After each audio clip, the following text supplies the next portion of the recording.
Et coucou les copains, j'espère que vous allez tous très bien aujourd'hui en ce lundi matin. J'espère que vous portez tous très bien. Pour ceux qui sont en vacances, profitez de vos vacances. Profitez pour moi. Bref, aujourd'hui, je voulais vous faire un podcast un peu plus posé. C'est possible qu'on parle un peu de ma vie. Voilà, je sais pas si ça vous intéresse vraiment, mais comme je vous l'ai dit, le podcast c'est un peu mon petit journal intime. Le podcast c'est vraiment l'endroit où je partage ce que j'aurais voulu apprendre quand j'ai débuté dans l'hellénisme, même si je suis pas helléniste, je l'ai déjà dit, mais dans l'hellénisme, dans le paganisme, dans l'ésotérisme et tout ce qui se finit en isme au final. Bref. Et du coup, le podcast évolue avec moi, comme le 3/4 de mes projets, vous allez me dire. Mais voilà. Donc c'est possible que là, on parle un petit peu de moi, que ça parte un peu dans tous les sens. Je sais que je dis ça à chaque fois, je vais essayer de le dire moins. Mais voilà. Pour la semaine prochaine, je vous tease déjà le podcast de la semaine prochaine. On va être avec une invitée de marque. Et oui, encore, on est sur du high level. Franchement, on est sur du haut niveau. Je ne sais pas comment ça se fait que moi, j'arrive à contacter des gens comme ça. Enfin, je veux dire, en fait, je comprends pas à quel moment l'univers se dit waouh, non mais là par contre, ouais, tu vas faire des projets de fou malade ma grande. Je comprends pas. Voilà, je comprends pas ce que j'ai fait de très spécial pour que ça m'arrive. Est-ce que c'est juste un coup de chance? Est-ce que c'est parce que c'est le podcast qui a de la visibilité? Est-ce que... Je ne sais pas. Franchement, j'en ai aucune idée, mais bon. Voilà, tout ça pour vous dire que la semaine prochaine, on sera avec une femme, oui, une jolie femme, une belle femme, que vous taguez souvent en story, je la vois. Souvent dans vos stories, alors que pourtant, elle n'est pas forcément... Enfin, elle a une chaîne principale qui n'était pas du tout sur l'ésotérisme, mais récemment, elle a fait... Enfin, récemment, c'est relatif. Elle a fait une chaîne YouTube sur l'ésotérisme. Donc voilà, vous savez que c'est une youtubeuse. Vous allez finir par avoir toutes les infos, faut que je me retienne. Bref, vous savez que je sais pas garder ma langue de toute façon, donc bon. Et de toute façon, vous allez l'écouter dans vos oreilles la semaine prochaine. Bref, du coup, semaine prochaine, podcast avec une youtubeuse dans le domaine ésotérique qui a 2 chaînes. Voilà, je vous laisse faire vos pronostics en description, en barre d'infos, vous voulez. Et voilà. En ce qui concerne les podcasts filmés, alors, j'ai essayé de le faire la semaine dernière. Mon ordi a quelques problèmes. Bon, est-ce que c'était évident ? On pouvait s'en douter que ça allait se passer. Donc, j'espère que au moment où vous écoutez ce podcast, la vidéo du podcast de la semaine dernière est postée sur YouTube. Mais en tout cas, ce podcast-ci que vous écoutez dans vos oreilles n'est pas filmé et ne sera pas sur YouTube. Voilà. Donc voilà, en fait ça c'était toutes les infos. Donc pour la semaine prochaine, vous avez des petits indices de qui c'est. J'espère vraiment que vous allez mettre vos pronostics et j'espère que vous allez trouver. Parce que c'est un truc de zinzin ce qui se passe. Et que vous allez partager sur vos réseaux sociaux aussi, parce que c'est vraiment un truc de zinzin, mais bon soit. Et du coup le podcast actuel n'est pas filmé. Il faut savoir que au moment où j'enregistre ce podcast, c'est Beltane. Voilà, on est le 1er mai. Donc j'espère que vous avez bien profité de ce 1er mai, que vous avez fait des rituels ou pas. Il faut savoir que comme je vous l'ai dit, les sabbats c'est sur plusieurs jours. Donc là on dit que c'est le 1er mai, mais il y en a qui le fêtaient déjà hier, donc le 30 avril. Et il y en a qui vont le fêter encore demain, le 2 mai. Bref. Voilà, donc en soi la célébration n'est pas terminée. J'espère que vous avez pu faire vos petites célébrations, vos petits rituels si vous en avez fait. En tout cas, moi, comme d'habitude, hein, vous savez, mes rituels, c'est vraiment au feeling, c'est vraiment comme je le sens. Et là, j'ai fait un petit rituel, oui, mais j'ai pas fait un rituel pour Beltane. Enfin, j'ai utilisé des fleurs dans mon rituel, mais voilà, ça s'arrête là. J'ai allumé une bougie, du coup, donc peut-être que ça peut célébrer Beltane, vu que c'est la fête en lien avec le feu. Bon, voilà, je sais pas trop, mais j'avoue que je me mets pas trop la pression à ce niveau-là parce que c'est un peu le but d'une pratique ésotérique. Je vais pas vous mentir en vous disant que je pratique tous les 4 matins et tout, c'est complètement faux. Voilà, soyons honnêtes, c'est complètement faux. Je pratique quand j'en ai besoin, je pratique quand j'en ai envie et surtout je pratique quand j'en ai l'énergie et je pense que vous devriez faire de même. Parce que les personnes qui pratiquent juste pour que ce soit esthétique et un peu witchy, c'est un peu bancal. Et comme on le dit souvent, une pratique ésotérique, au même titre qu'une pratique religieuse, c'est quelque chose d'intime. C'est quelque chose qui n'est pas forcément fait pour être partagé. Et c'est quelque chose qui n'est pas fait pour être reproduit. Je dis ça parce que Par exemple, là, j'ai fait un petit rituel d'abondance, si on peut dire ça comme ça. Et je me suis rendu compte qu'en fait, ça faisait un bon moment en fait que je faisais mes rituels moi-même. Je fais mes propres rituels toute seule comme une grande. Mais c'est surtout que je me retrouve pas dans les rituels qu'on voit sur internet. Alors, parfois oui, certains où je me retrouve, je me dis ouais, ça... Vous voyez, je suis la ligne conductrice des correspondances et tout. Donc ça, en soi, oui, il n'y a pas de souci. Mais il y a beaucoup de rituels où en fait, non, ça va pas, ça me correspond pas, etc., etc. Donc au final, j'ai appris à faire mes rituels toute seule. Et pour ceux qui se demandent, oui, mais comment on fait ces rituels toute seule? Alors ça amène beaucoup de doutes parce que c'est beaucoup de oui, et peut-être que ça va pas fonctionner, et peut-être que si, et peut-être que ça. Faut savoir que quand vous rentrez dans les rituels que vous faites vous-même, c'est beaucoup de doutes. Après, vous pouvez être sûr des correspondances, genre là, bon, je vais pas vous dire tout ce que j'ai fait dans le rituel, mais c'était des pissenlits, des pâquerettes, des oranges, etc. Et en fait, je prends des correspondances de chaque chose, donc de la cannelle, de la lavande, etc. Et je vois comment les mettre dans le rituel, dans quel ordre ça me paraît spécifique, comment structurer le rituel pour que ça reste beau, parce que moi, ma pratique est aussi basée sur des choses jolies, même si en général, à la fin, c'est pas très joli, parce que ça tient pas, parce que ça a coulé, parce que si, parce que ça. Mais au final, j'aime bien, moi, quand mes rituels sont beaux, j'aime bien quand mes rituels ont du sens. Et je me rends compte petit à petit que j'aime bien intégrer dans mes rituels des éléments de la nature. Et c'est vrai qu'avant, quand je débutais, je travaillais beaucoup avec des encens, avec des herbes, des plantes séchées, avec des bougies, etc. Mais je travaillais pas beaucoup, voire quasi jamais, avec des fruits, des fleurs, des herbes pas séchées. Parce que je me disais, oui, ça va peut-être pas fonctionner, etc. Alors que pour moi, d'après moi, les énergies sont beaucoup plus fortes. Surtout quand là, par exemple, dans mon rituel, j'avais besoin, comme je vous ai dit, de pissenlit et de pâquerette, enfin marguerite. Je sais pas si c'est la même chose, mais dans ma tête, oui. Et j'ai été chercher directement dans mon jardin. Je trouve qu'à ce niveau-là, les énergies sont là. Alors évidemment, moi je demande toujours à la nature, oui, est-ce que je peux prendre le truc? Alors vous allez me dire, Manon, vraiment t'abuses, genre c'est un peu ridicule de dire ça, je vous comprends. Mais j'essaie toujours de ressentir si, ok, est-ce que cette fleur-là je peux la prendre? Est-ce que celle-là je la prends, etc. Ce qui fait que voilà, je suis pas là en train de dire l'univers, dis-moi si je peux, dis-moi si je peux pas, nanana. Non, quand même. Ça se passe pas comme ça, même si je pense que certains le font et grand bien leur face. Moi, l'univers ne m'a jamais répondu au tac au tac. J'attends toujours même des réponses à mes messages d'il y a des années. Donc comment vous dire qu'il faut pas être pressé, mais voilà, moi j'aime bien prendre directement à la nature ou faire des bouquets par exemple que je vais offrir directement sur mes hôtels. Vous voyez, des choses qui sont quand même très vivantes. Sans forcément faire de mal à la nature, etc. Bref. Voilà, donc je trouvais ça hyper intéressant. Et du coup, là, j'ai le fameux livre des correspondances, le grand livre des correspondances, je pense qu'il s'appelle comme ça, assez connu. Il paraît qu'il y a des erreurs dedans. Bon, l'important, comme je vous ai dit, c'est vraiment de croiser vos sources et puis de faire en fonction de ce qui vous parle vraiment et en fonction de ce que vous ressentez. Moi, j'avoue que quand je fais mes rituels que je fais solo, enfin qui viennent de moi, je les écris pas, je les prépare pas à l'avance. Enfin, je les prépare 2 minutes avant que je fasse le rituel parce que j'ai envie de le faire.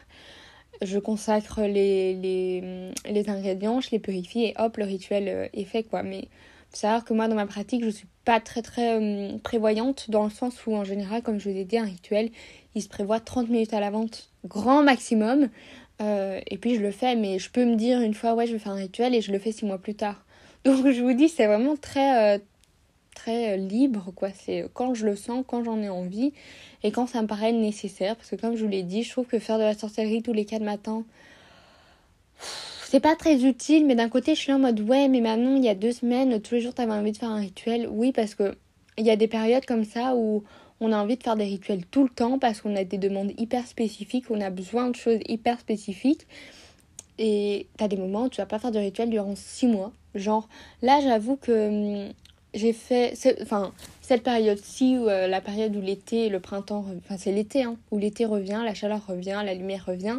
Je fais de plus en plus de rituels parce que je rentre vraiment dans une période où les projets vont devenir féconds. Enfin, en fait, c'est un peu logique étant donné qu'on est vraiment dans la période de Beltane où, en fait, on plante la graine pour que les projets germent. Donc, durant l'été, etc. Donc c'est à peu près logique que vous allez faire, enfin en tout cas pour moi, de faire beaucoup de rituels, enfin plus de rituels que d'habitude à cette période-là, parce qu'en fait c'est le moment où tu mets les choses en place pour que ça grandisse dans les mois qui arrivent. Et je trouve que les énergies sont déjà hyper fortes comme ça en ce moment, où où tu sens vraiment que les choses doivent se mettre en place. Après, comment est-ce qu'elles vont se mettre en place? Ça, je sais pas. Et c'est le genre de truc qui me panique, de pas savoir comment les choses vont se mettre en place. Donc c'est toujours à ce niveau-là que moi je vais essayer de reprendre un peu les rênes et de, ok, je vais faire un rituel, je vais faire ça, je vais prier telle divinité, je vais faire ci, je vais faire ça. Et que j'ai envie de prier Apollon durant 9 jours, que j'ai envie de prier Aphrodite aussi sur une longue durée, pour qu'il m'aide dans certains projets. Alors que peut-être que, enfin je sais pas. En fait, il faut que je me dise, aie confiance en l'univers, aie confiance au Dieu, et tout se passera comme ça devra se passer, tout arrivera à temps, mais en fait c'est trop dur. Genre, pour les personnes impatientes et qui ont travaillé très dur pour certains projets, vous savez à quel point c'est trop dur d'attendre. Genre vraiment c'est trop dur. Surtout que, allez, vous allez peut-être rigoler, mais à chaque fois moi j'ai dans les pour toi et tout, oui il va y avoir un changement, et quand je tire les cartes, changement, etc. Et bien en fait j'attends le changement, hein. Je suis toujours dans l'attente. Ça fait 6 mois ça me dit changement, mais où est le changement? Alors peut-être que je le vois pas et que ça s'est déjà réalisé. Mais en fait moi j'attends, moi je veux un changement conséquent positif. Pas conséquent négatif hein, idéalement, mais conséquent positif. Un truc où je me dis ah purée ok, tout ce travail pour ça et ça a marché. Mais il faut savoir aussi que j'ai pas le truc où je vois pas le travail que j'ai fait. Dans le sens avec le podcast, pour moi, je travaille. Enfin, en fait, c'est pas un travail, c'est plus un hobby. C'est une façon de discuter avec vous. C'est une façon aussi de pouvoir, moi, me livrer entièrement, que vous puissiez un petit peu plus me connaître, qu'on puisse lier des liens d'amitié. Parce que oui, quand vous m'envoyez un message, je suis désolée, mais pour moi, vous devenez mes copines. Hein. Voilà. C'est comme ça, du coup, je commence à avoir beaucoup de copines et de copains. Mais en tout cas, merci. Mais pour moi, c'est pas vraiment un travail, et je sais qu'il y a des épisodes qui vont faire beaucoup plus d'écoute, il y en a beaucoup moins. Celui-ci et celui de la semaine dernière, je sais qu'ils vont pas faire beaucoup d'écoute, je le sais.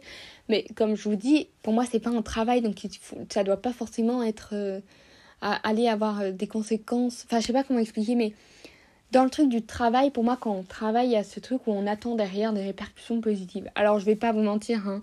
On n'est pas des mythos. Oui, c'est sûr que quand je poste un podcast, je me dis ah purée, j'espère qu'il va faire des écoutes. Mais je sais pertinemment que les podcasts qui vous plaisent, c'est les podcasts avec des invités. C'est le genre de truc, ça vous fait plaisir. Ou alors quand je parle d'hellénisme ou de choses qui vous intéressent vraiment. Mais honnêtement, je pense pas que ce petit podcast où je vous raconte ma vie vous intéresse vraiment. Je pense que ça intéresse vraiment les personnes qui me suivent et tout ça. Mais à part ça, je pense que vous carrez pas mal le 4 quarts, quoi. Ce que je peux tout à fait comprendre. Y a pas de souci, mais c'est pour ça, moi, j'ai pas ce truc de purée. Tout ce travail porte ses fruits. Vous voyez, par exemple, les influenceurs et influenceuses que je contacte, pour moi, c'est pas une conséquence de mon travail. Voilà, c'est un coup de chance. C'est un coup de chance, c'est parce que l'univers a mis ces personnes sur mon chemin, c'est parce que voilà, on m'a croisé, on m'a vu, on s'est dit ah purée, ça peut être une bonne opportunité. Pas du tout parce que mon travail est bien, parce que comme je vous le dis, c'est pas un travail, je vous parle à cœur ouvert, je vous parle de mes pratiques. En fait, je suis juste une personne qui vous raconte ses pratiques, au même titre que moi j'aurais bien voulu écouter une personne qui me racontait sa vie, ou qui me racontait ses pratiques sur mon chemin quand j'allais à l'école ou à l'UNIF, qui m'occupait un peu de l'esprit, et où je me disais ah purée, voilà, ça me sort de mes pensées, mais c'est pas un travail en soi, même si j'aimerais que ça devienne quelque chose de rentable, hein. Honnêtement, vous le savez, je vous l'ai déjà dit 100 fois, ça ne me ramène rien. Et si je peux en vivre, j'en vivrai, et tant mieux, et c'est génial. Et si j'en vis pas, bah écoutez, c'est comme ça, c'est que l'univers le voudra. Mais bref, tout ça pour vous dire que j'ai pas l'impression que ce soit vraiment un travail. Du fait que le truc où on me dise, enfin où je tire les cartes et tout, et qu'on m'annonce un changement, peut-être que le changement a été fait et que je le vois pas. Bref, tout ça pour vous raconter ma vie comme d'habitude. Ça fait déjà 14 minutes que je déblatère sur ma vie, mais bon, soit. Tout ça du coup pour vous dire que oui, on en revient au sujet même, qui était que vous pouvez faire vos rituels vous-même. Alors pour ceux qui débutent, c'est vrai que faire des rituels soi-même, ça peut faire un peu peur parce qu'on sait pas, parce qu'on a peur de mal faire. Ça, j'ai peur de mal faire mes rituels, j'ai peur de mal faire mes prières, j'ai peur de faire des rituels parce que j'ai peur de ne pas avoir fait assez de protection. Je trouve que le terme de peur est évidemment omniprésent dans notre pratique spirituelle et surtout quand on est en contact avec des énergies, c'est tout à fait normal. On est tous passés par là, mais il faut se dire qu'à un moment, si vous passez pas cette peur, en fait, vous allez être bloqué et vous n'allez pas pouvoir vous développer et peut-être vous faire plaisir dans votre pratique. C'est vraiment ça ce que je veux dire. Il y a des gens qui sont terrifiés à l'idée de travailler avec les défunts ou terrifiés à l'idée de faire mal une offrande ou quelque chose. Si je peux vous raconter une petite anecdote, sachez que le premier rituel, la première prière helléniste, vraiment helléniste, qui colle au rite helléniste que j'ai fait, c'était la semaine dernière. Voilà, alors peut-être qu'il y en a certains qui diront « Ouais, mais quelle dinguerie !» Je peux vous dire que c'était une dinguerie. Quand j'ai ouvert le manuel d'hellénisme, que j'ai regardé comment on faisait une prière, je me suis dit « Bah non, mais franchement, quel abus !» En plus, tu le sais, tu l'as entendu qu'on devait se purifier 3 fois, tu l'as entendu qu'il y avait des libations, tu l'as entendu. Pourquoi tu ne l'as pas mis dans ta pratique ? Et parce que, comme je vous l'ai dit, moi, mes pratiques, c'est vraiment au feeling, quoi. C'est... on fait et puis on verra comment ça se passe. Ça n'empêche que la façon dont je faisais avant, qui était de se purifier une fois, de faire aucune libation, donc des libations, c'est vraiment dans un contenant, vous allez mettre, partager entre guillemets du miel, du vin, etc. Vous avez cru que moi j'allais acheter du vin ? Enfin, en fait, c'est pas ça, c'est que là, actuellement, je peux pas me permettre d'acheter du vin. On va me prendre pour une folle. Voilà, donc moi mes libations je le fais avec du miel du rite. Je me dis c'est quand même un petit level, vous voyez, ça peut faire plaisir aux dieux, un peu de rite. Voilà, j'imagine que ça donne de la qualité. Bref. Donc le fait de faire des rituels au feeling et de faire des offrandes au feeling n'a jamais entravé le fait que j'ai eu... je sais pas comment expliquer, mais en gros, une fois j'ai eu un rituel, j'ai eu la présence de Aphrodite, je l'ai vraiment ressentie, elle était au travers une de mes bougies qui réagissait à ce que je disais, même si je le disais dans ma tête, et c'était un truc de zinzin parce que c'était pas du tout, mais alors pas du tout dans un moment propice. Il y avait mon copain, mon hôtel est devant mon lit, donc mon copain était sur le lit, sur son téléphone, j'avais mis une petite playlist, ma playlist où il y a des sons hyper aléatoires. J'avais allumé une bougie et le seul truc que j'avais fait différemment que d'habitude, j'avais mis de l'encens. Voilà, j'ai fait aucune offrande, j'ai rien fait. J'ai vraiment rien fait de spécifique, c'était juste pour avoir les énergies d'Aphrodite, quoi. Donc franchement, c'était rien de fou. Et il faut savoir que c'est le moment où j'ai le plus ressenti l'énergie d'Aphrodite. Mais c'est ça, c'est le fait de... Moi, j'aime pas trop tout suivre à la lettre parce que ça me fait dire que ça m'appartient pas vraiment. C'est parce que tout le monde l'a fait, tout le monde le fait, donc c'est pas vraiment personnalisé. Mais bon, voilà, je vais essayer d'intégrer beaucoup plus ça dans ma pratique. Les libations, par exemple, je me rends compte que c'est un truc que j'aime beaucoup faire. Surtout parce que j'aime beaucoup le miel, donc je pense que ça joue aussi. Si je devais le faire au vin rouge, je pense que j'aimerais peut-être un petit peu moins parce que j'ai pas encore le palais assez développé pour aimer ça. Voilà, mais je pense que vous comprendrez. Donc je trouve que c'est sympa le fait de partager en fait une offrande, c'est une offrande entre gros guillemets, au Dieu avec soi. Je trouve que c'est vraiment un principe que j'aime beaucoup, mais c'est vrai que c'est quelque chose que je faisais pas avant et ça n'a pas forcément entravé ma relation avec la divinité, même si comme je vous l'ai déjà dit, en fait une relation avec une divinité c'est assez spécifique. Moi quand j'ai débuté avec Aphrodite, de base je ne voulais pas travailler avec Aphrodite parce que comme j'en ai parlé dans plusieurs podcasts, je ne voulais pas travailler avec Aphrodite parce que c'était la beauté, la déesse de la beauté, la déesse de l'amour, la déesse du superficiel, alors que pas du tout. Pas du tout. Au final, j'ai fait un rêve qui m'a dit il faut que tu aies un hôtel. Bref, je sais même pas si c'était un rêve que j'ai inventé ou pas. Au final, j'ai quand même fait un petit hôtel. Et de base, quand je priais cette divinité, j'avais du stress. Vraiment, j'étais pas apaisée. C'était du stress, du oh purée, j'aurais pas dû faire ça, Liliane. Ce qui est un peu bizarre quand on dit ça parce que se mettre près des dieux, c'est censé être un peu réconfortant. Bref, ça n'était pas du tout le cas. Par contre, Artémis, ça allait super. Et après, j'ai commencé à apprendre sur la déesse, j'ai commencé à apprendre ses aspects, la déesse marine, la déesse ci, la déesse ça. Ce qui fait qu'en fait, j'ai connu Aphrodite dans sa globalité et j'apprends toujours, je connais pas tout, j'apprends toujours sur Aphrodite et que maintenant elle prend une place vraiment prédominante et elle a un des plus grands hôtels de mes 2 hôtels avec Artémis.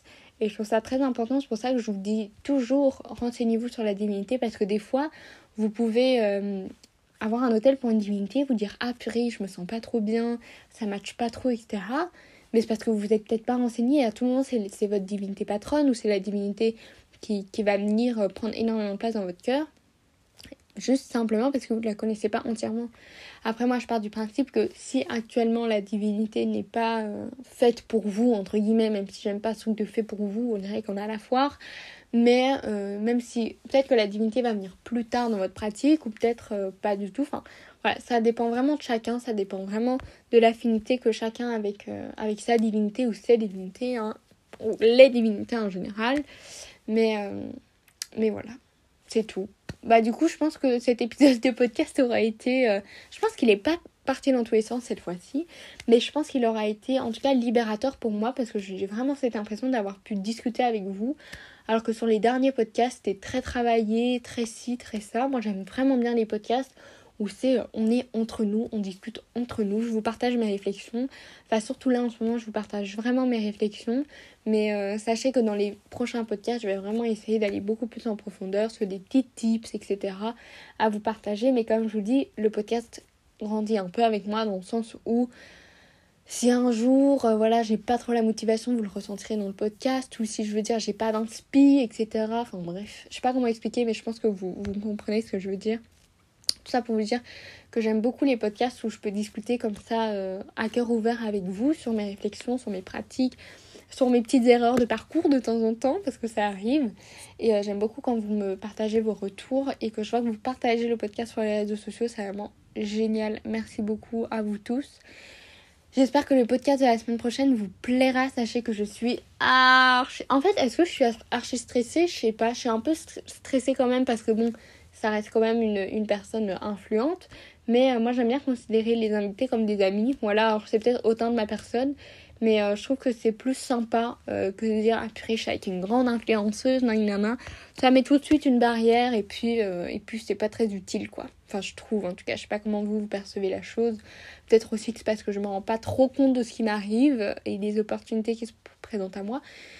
Mais voilà, bref, tout ça pour vous parler de ma vie, comme d'habitude. Donc j'espère que le podcast vous aura plu. Comme d'habitude, vous savez quoi faire. N'hésitez pas à lâcher un petit j'aime sur le podcast. Enfin, mettez 5 étoiles, c'est toujours sympa de voir 5 étoiles. Voilà, mettez 5 étoiles sur le podcast. Écrivez-moi, mettez-moi un petit commentaire si ça vous fait plaisir. Moi, en tout cas, ça me fait toujours plaisir d'avoir des retours sur le podcast. Et passez une excellente semaine. Je vous fais plein de gros bisous et on se dit à la semaine prochaine. Bisous!